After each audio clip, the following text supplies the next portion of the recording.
Hello students. आज हम लोग पढ़ेंगे सदिश बीजगणित प्रश्नावली 10.2 के शेष प्रश्नों को। पिछले वीडियोज में हम लोग इसके 13 प्रश्नों तक पढ़े थे। मैं वाईपी सर, इस चैनल में आपका स्वागत है।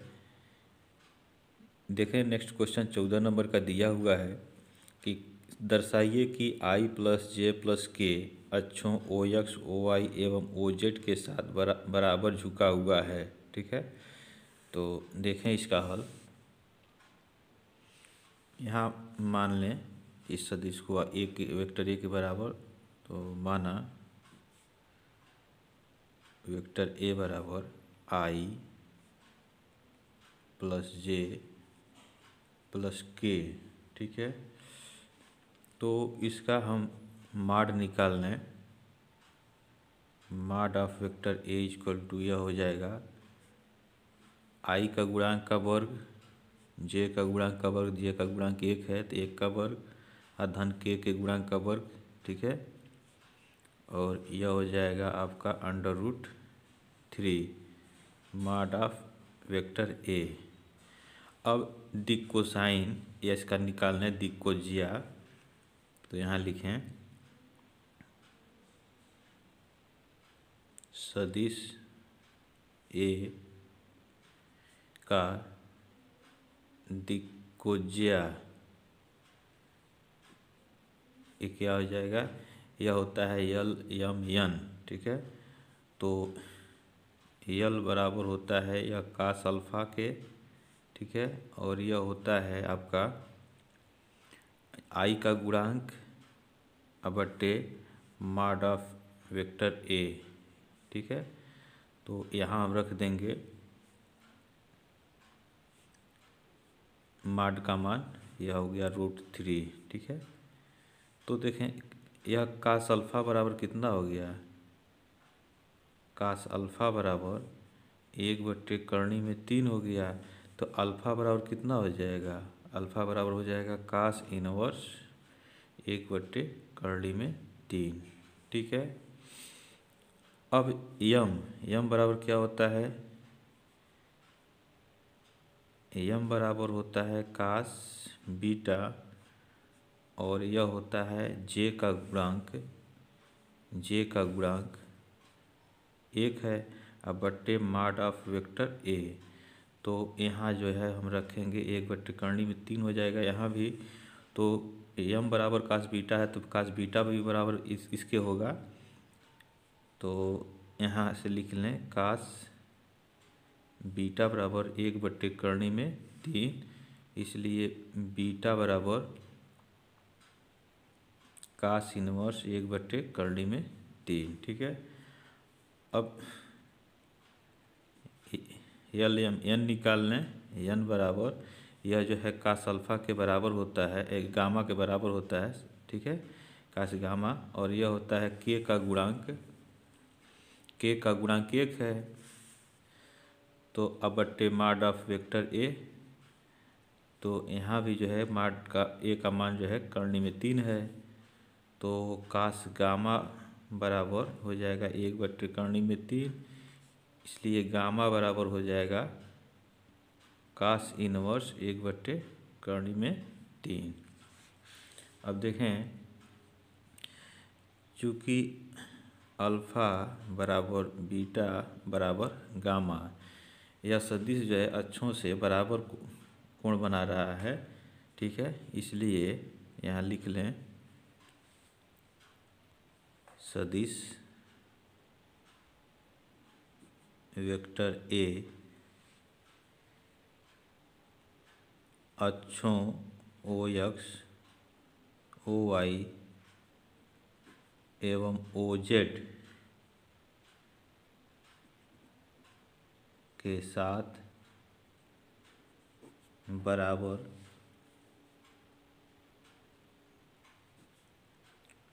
झुका हुआ है। तो यह इसका हल हो गया। नेक्स्ट क्वेश्चन देखें, 15 नंबर का दिया है कि बिंदुओं P i plus 2j minus के और Q minus i plus j plus के को मिलाने वाली रेखाखंड को 2 संबंधी 1 के अनुपात में और y विभाजित करने वाले बिंदु r का स्थित सदिश ज्ञात कीजिए। तो देखें इसका हल। इस प्रश्न को हल करने से पहले आप इसको फटाफट जो है लाइक कर लें और शेयर करना ना भूलें। आप वीडियो देख लेते हैं, लाइक नहीं करते हैं, शेयर आप नहीं करते हैं, ठीक है। तो इसको फटाफट जो है आप शेयर कर लें ताकि इससे हमारा भी मोटिवेशन बनता रहे और ताकि इस तरह का वीडियो हम आपके लिए लाते रहें। और जो छात्र इस चैनल पे नए हैं, इस चैनल को सब्सक्राइब कर लें, बेल आइकन घंटी को प्रेस कर लें, ठीक है, जिससे जो चैप्टर पढ़ा दिया गया है वह आपको प्लेलिस्ट में चैप्टर वाइज मिल जाएगा, तो आप वहाँ से इसको पढ़ लेंगे। तो देखें इसका हल। यह हम मान लेंगे, माना वेक्टर ए बराबर या बिंदु P का स्थित सदिश जो है i + 2j - k हो जाएगा, ठीक है। तो इसको हम ए के बराबर मान लेंगे i + 2j और -k, ठीक है, तथा वेक्टर B बराबर -i + j और +k। अब देखें यहाँ मूल बिंदु है, ठीक है, मूल बिंदु O है। O के सापेक्ष बिंदु Q का स्थित सदिश B है और P का स्थित सदिश वेक्टर A है। और एक रेखा जो है इनको अंतः विभाजित करती है बिंदु R पे, कैपिटल R पे। तो इस R का स्थित सदिश जो है वेक्टर R है, ठीक है। तो इसी का स्थित सदिश पूछ रहा है, R का मान पूछ रहा है, जो इसको दो संबंध एक के अनुपात में विभाजित करता है, ठीक है। और एवं हम यहाँ लिख लें मूल बिंदु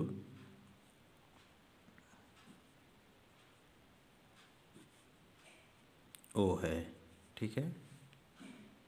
तो यहाँ अंतः विभाजित करने वाले बिंदु R का स्थित सदिश यहाँ लिखें, अंतः विभाजित करने वाले बिंदु R का स्थित सदिश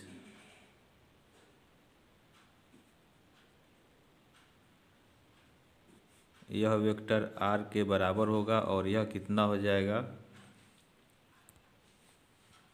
2 गुणे वेक्टर B, ठीक है, 2 गुणे वेक्टर B प्लस 1 गुणे वेक्टर A बट्टे m + n, यानी 2 धन 1। अब इसी को हल कर लें। 2 और यह वेक्टर B का मान यहाँ रख लें -i + j और +k प्लस 1 गुणे वेक्टर A। वेक्टर A कितना है, i + 2j और -k और बट्टे 3। तो यह हो जाएगा -2i + 2j और +2k प्लस i + 2j और -k और पूरे का बट्टे 3। अब इसे जोड़ लें, -2i + i मिल करके -i हो जाएगा, 2j और 2j 4j हो जाएगा, ठीक है। और 2k में से 1k निकलेगा तो +k बच जाएगा, बट्टे 3 हो जाएगा। तो यह हो जाएगा आपका -1/3 i + 4/3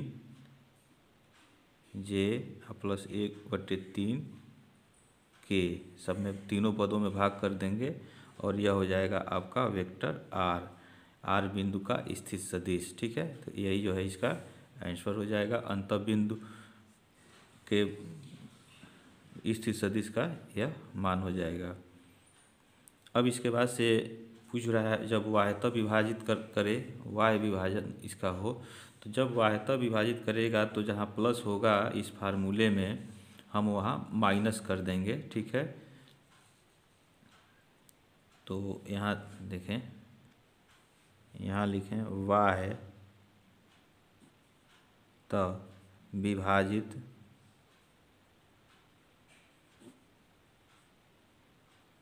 करने वाले बिंदु R का स्थित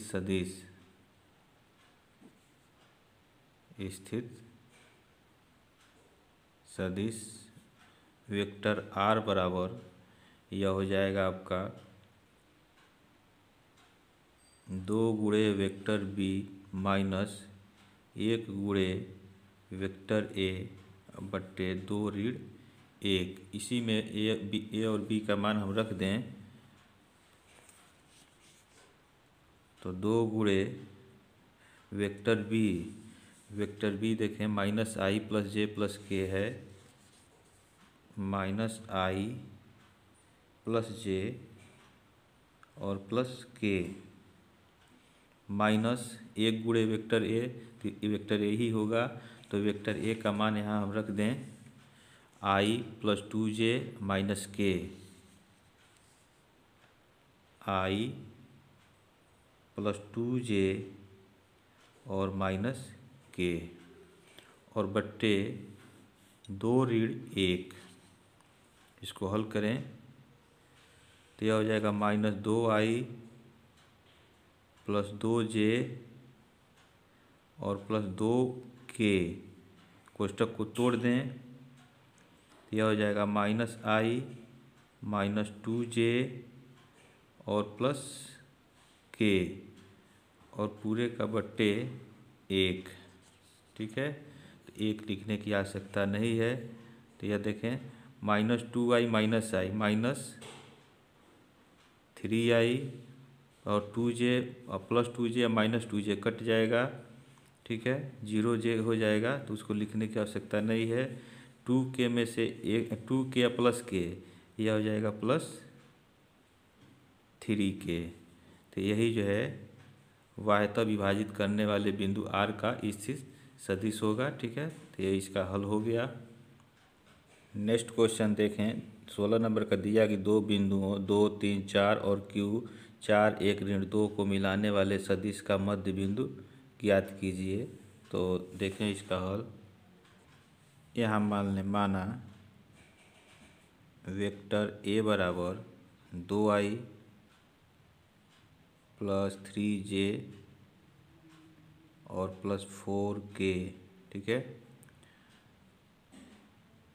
तथा वेक्टर B बराबर 4i प्लस j और माइनस 2k, यह हम मान लेंगे। ठीक है, B बराबर, तो यहाँ लिखें बिंदु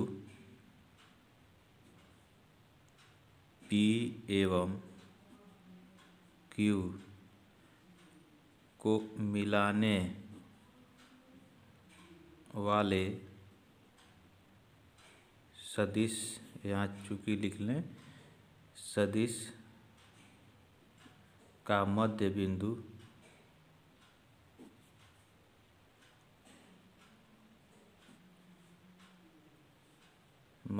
यह होता है आपका vector A plus vector B बट्टे 2 हो जाएगा। अब इसी में A और B का मान रख लें, 2 से भाग कर दें, तो वेक्टर A जो है देखें 2i प्लस 3j और प्लस 4k और B का मान 4i प्लस j और माइनस 2k पूरे का बट्टे 2।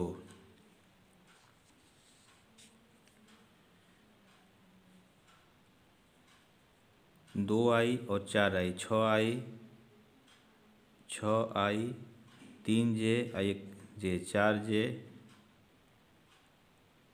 4 में से 2 निकल गया, 2K हो गया, ठीक है, और पूरे का बट्टे 2 है। तीनों पदों में हम 2 से भाग कर देंगे तो 2 तिहाई 6, 3I, 2 दूना 4, 2J प्लस या 2 कट जाएगा, K हो जाएगा।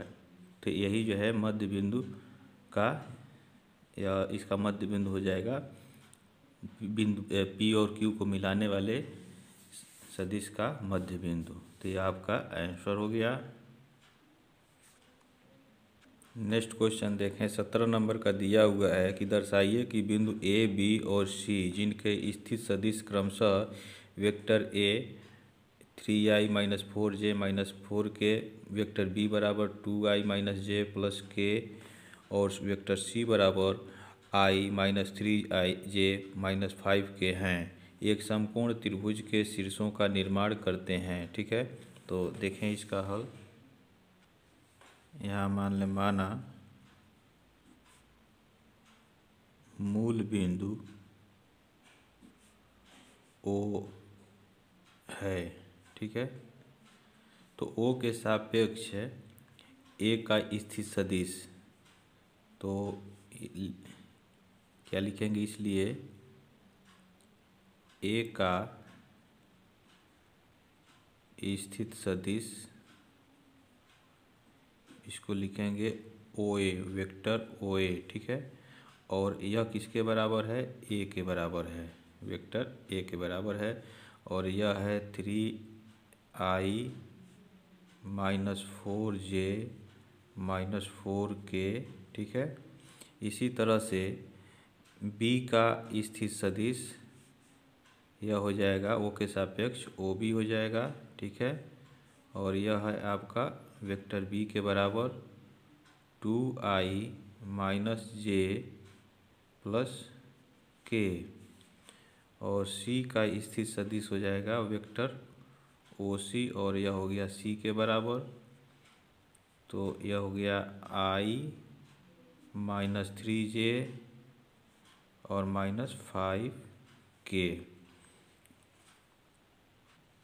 अब हम AB निकाल लें, वेक्टर AB,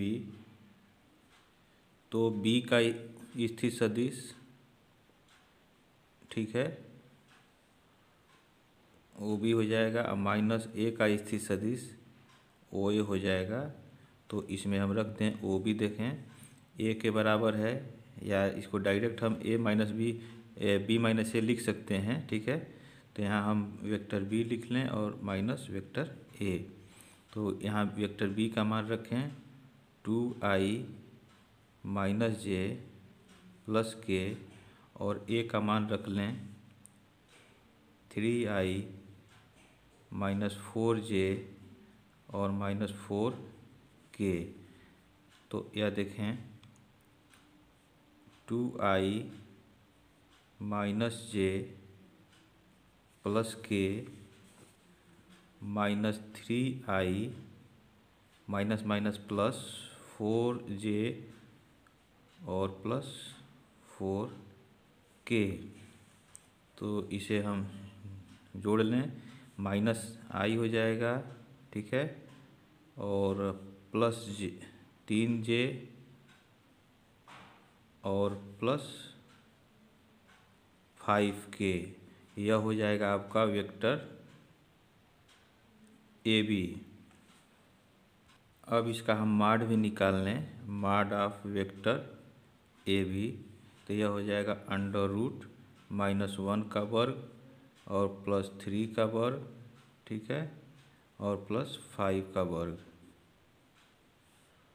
तो 1 धन 9 अधन 25, तो यह हो जाएगा आपका 9 5 14, 1 15 और 2 1 3, माड ऑफ वेक्टर AB।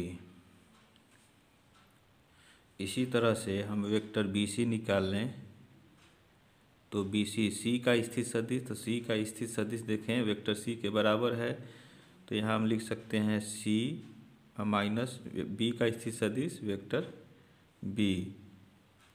तो सी का मान यहाँ रखें आई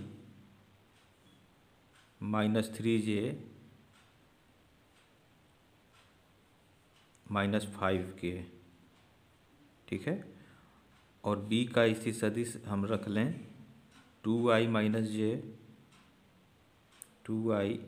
-j और प्लस k। कोष्टक को तोड़ दें, i -3j -k, तो कोष्टक तोड़ेंगे तो 2i प्लस j और माइनस k, तो यह हो जाएगा -i और 3 में से 1 निकल गया 2 -2j और 5 1 6k, ठीक है। तो यह हो जाएगा आपका वेक्टर BC।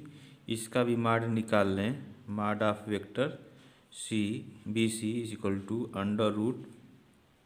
√-1 का वर्ग और प्लस -2 का वर्ग और प्लस -6 का वर्ग। तो यह हो जाएगा आपका √1 धन 4 धन 36, ठीक है। तो 36 4 40 1 41, ये √41 हो जाएगा माड ऑफ वेक्टर BC। अब इसी तरह से CA निकाल लें, वेक्टर CA। तो A का स्थिर सदिश जो है वेक्टर A हो गया और C का स्थिर सदिश जो है C हो गया। इसका मान हम रख लें वेक्टर A, देखें वेक्टर A जो है 3i -4j -4k, 3i -4j और -4k। C का स्थिर सदिश रखें i -3j -5k, i -3j और -5k, 3i -4j -4k। कोष्टक को तोड़ दें, -i प्लस 3j और प्लस 5k। 3 में से 1 गया 2i और ऋण 4j या धन 3j मिल करके ऋण j हो जाएगा। और यहाँ हो गया 5 धन 5 और ऋण 4 धन k हो गया। यह हो जाएगा आपका वेक्टर CA।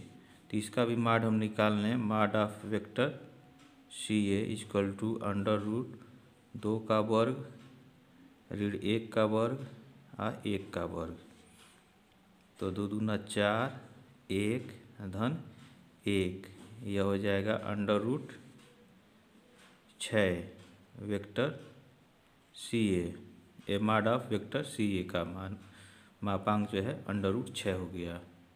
देखें तीनों मान निकल गए, CA कर्णिम 6 हो गया और BC आपका जो है कर्णिम 41 आ गया है, ठीक है। और माड ऑफ AB का मान कर्णिम 35 है। तो सबसे बड़ी भुजा जो है BC हो गया, ठीक है। तो पाइथागोरस प्रमेय से इसका वर्ग जो है शेष दोनों भुजाओं के वर्गों के योग के बराबर होना चाहिए, ठीक है। तो यहाँ लिखें पाइथागोरस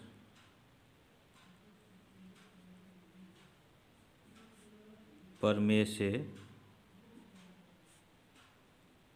क्या होगा, माड ऑफ AB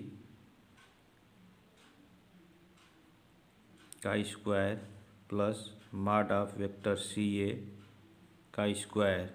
अब इसका मान रख दें तो माड ऑफ AB का मान जो है कर्णी में 35 है, इसका वर्ग कर देंगे। और CA का मान जो है कर्णी में 6 है, इसका वर्ग करेंगे।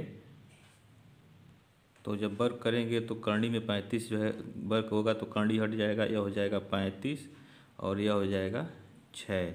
यह दोनों मिल करके हो गया आपका 41। इसको हम लिख सकते हैं कर्णी में 41 का स्क्वायर, ठीक है।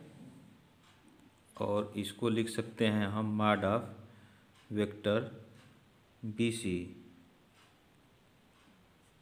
का स्क्वायर। ठीक है, और इधर हो गया आपका मॉड ऑफ वेक्टर AB का square plus mod of vector CA का स्क्वायर। तो देखें यह इसके बराबर हो गया, तो लिख सकते हैं अतः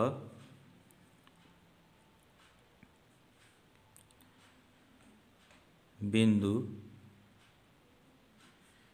A, B और C समकोण त्रिभुज के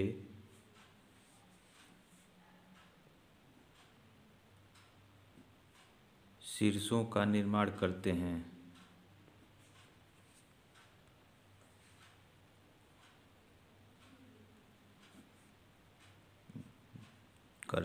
ठीक है, तो यह हल हो गया। तो इस तरह से यह प्रश्नावली आपका 10.2 समाप्त होता है। इसके बाद अगला प्रश्नावली हम लोग अगले वीडियोज में पढ़ेंगे। आपको कोई समस्या हो तो कमेंट बॉक्स में आप कमेंट करें। तब तक के लिए आप इस चैनल पे बने रहें। जय हिंद।